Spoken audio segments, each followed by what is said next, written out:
Girl, like, all you have to do is just have a vet out tomorrow. I actually, you know what? I challenge Tanya. Within 24 or 48 hours, have a vet out to tell everybody on camera that your horse's teeth are totally fine. Hey, bitch, and welcome back to another video of me talking about people I hate. The saga continues. Now, to my surprise, I actually had a bunch of other videos lined up for this week, but I'm gonna go ahead and get this one out as soon as possible because, oh my god, Tanya finally responded to me. For those of you who haven't seen it yet, she claims it's a part 1 response, but to be honest, I've been sitting around waiting for several hours for her to post part 2. I don't think she has a part 2, but if she does, given how bad part 1 was and how poorly crafted it was as a response, it's not even really a response at all. I kind of am like, what else is she gonna say in part 2 that's gonna sway my response to her?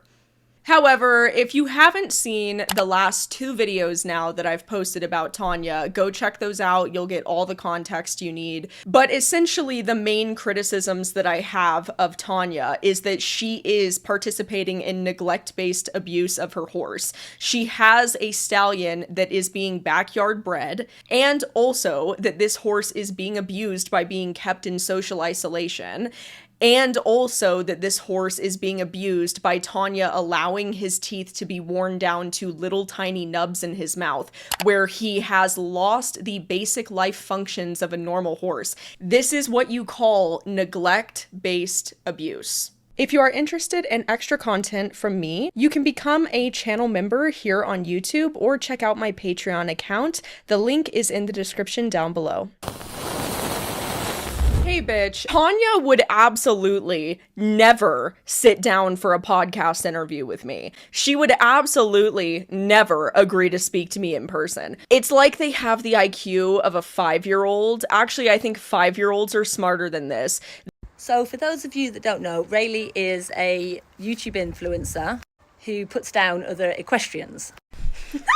Right out of the gate, Tanya is running off on her victim mentality, which again is something I went over in one of the videos I made about her. This is so that way she can manipulate her audience into believing that she's being bullied and that this person doesn't have any real criticism of her and everything they say is invalid. So right out of the gate, Tanya is trying to manipulate her audience right here by just saying that I just put down other equestrians, when most of the videos, if not all of the videos I make, are about animal abusers, which is necessary because if we don't have people like me calling out other individuals that are animal abusers online, then other people think it's okay to just treat their horses poorly. It's her way of protecting herself from criticism, and unfortunately this is how I know that Tanya is never going to change, because she can't even listen to 1 ounce of criticism. I actually kind of question if she even knows who I am and she's even seen my other content for her to just say this.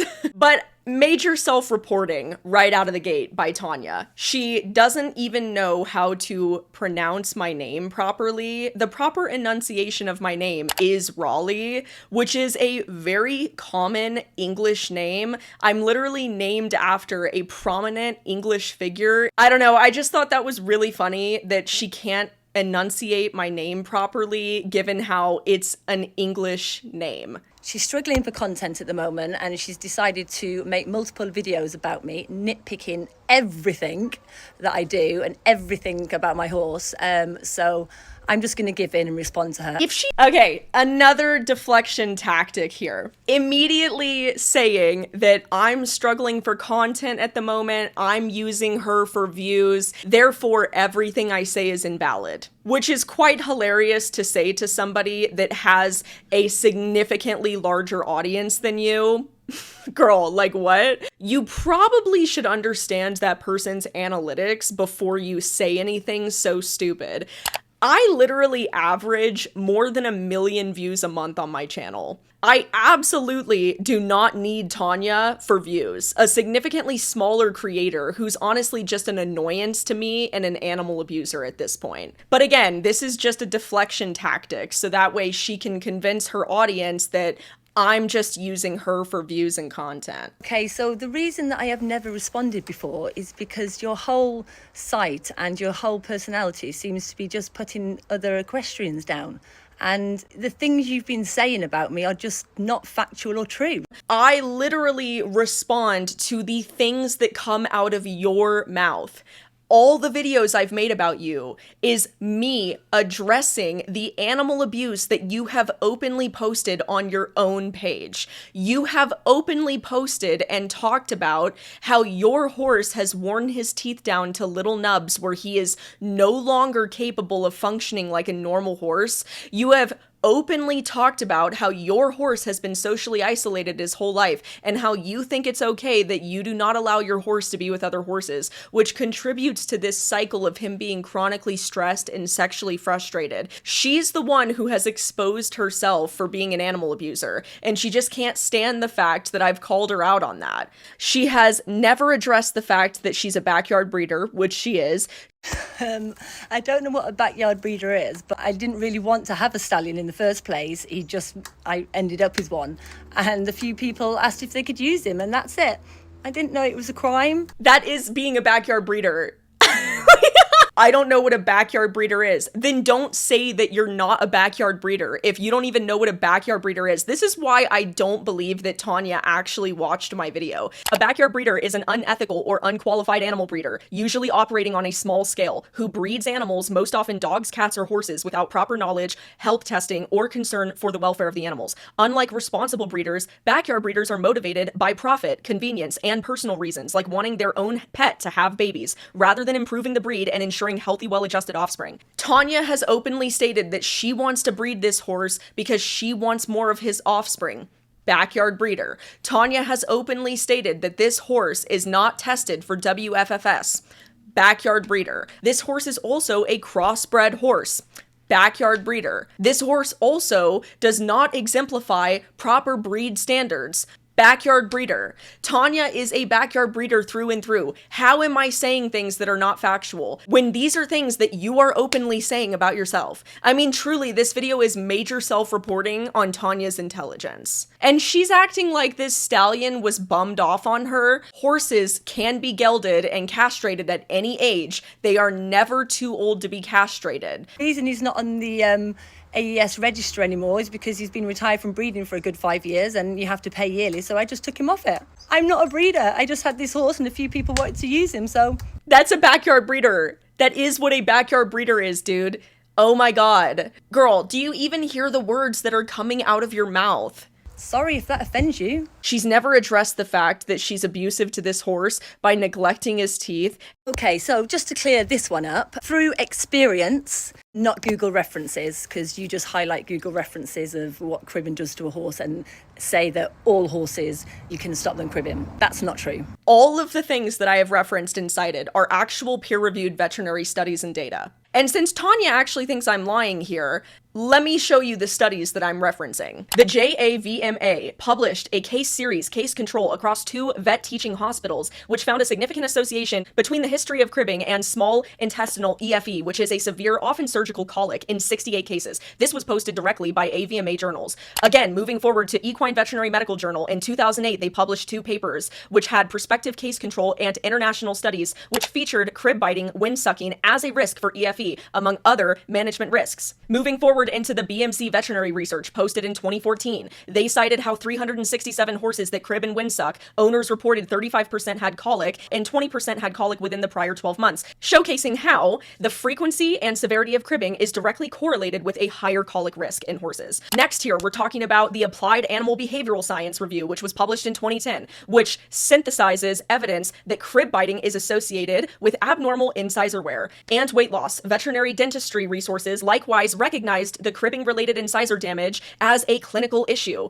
Oh, gee, sounds exactly like something Tanya's dealing with right at the moment. Let's move into the Veterinary Journal research in 2019. This also featured full studies, veterinary records from 2002, which reported greater gastric inflammation and ulceration in young crib biters. Bottom line is, across multiple peer-reviewed studies and sources, cribbing is not benign. The most robust, repeated, demonstrated harm poses a markedly higher risk of severe colic to the horses. And there's consistent concern about dental damage and GI physiological changes, which ulcers are directly linked to. So yeah, this idea that I'm just using Google, again, another deflection tactic by Tanya to try to discredit the things I said. But does she show any of that? No. She just tells her audience, who's unfortunately dumb enough to believe her at face value, that I'm just using Google.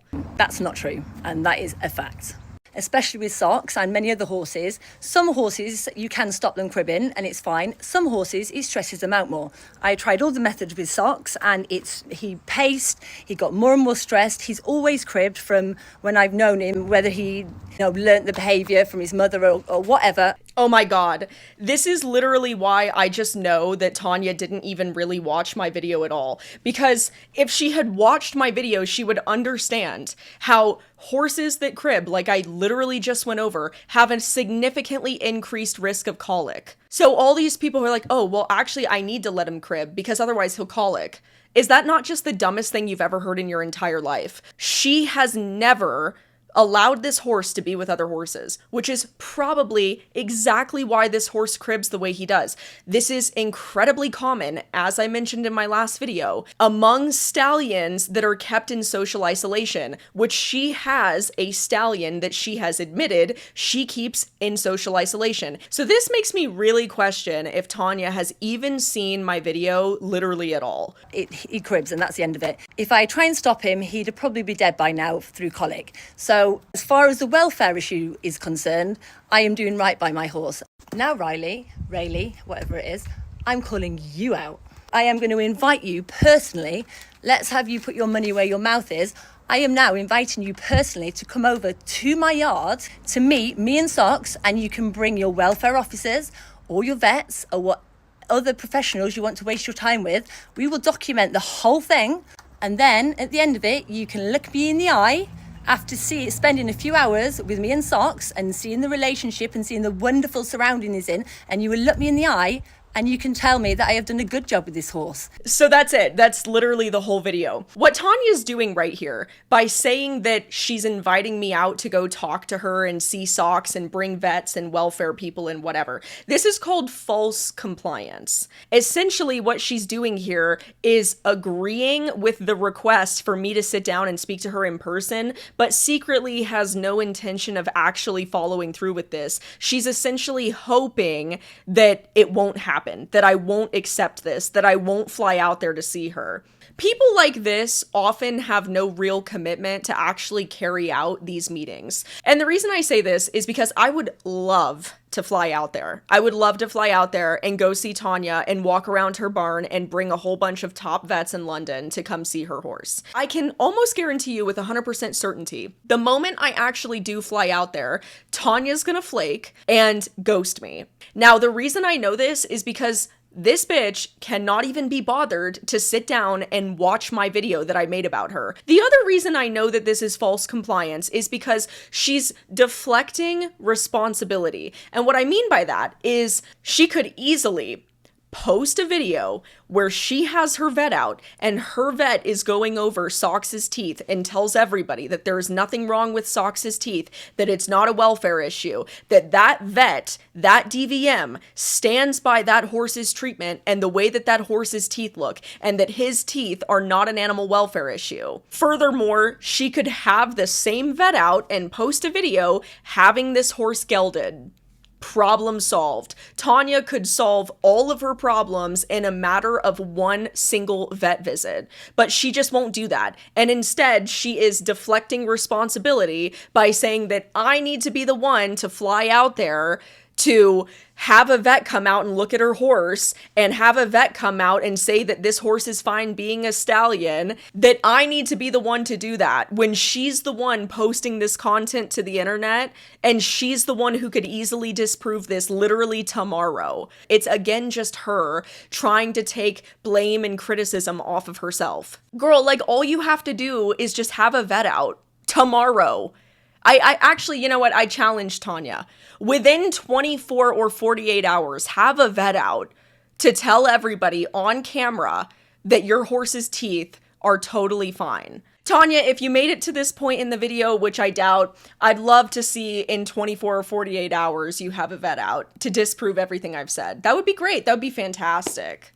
Otherwise, I'm gonna be flying out there and bumming a couch off Matt.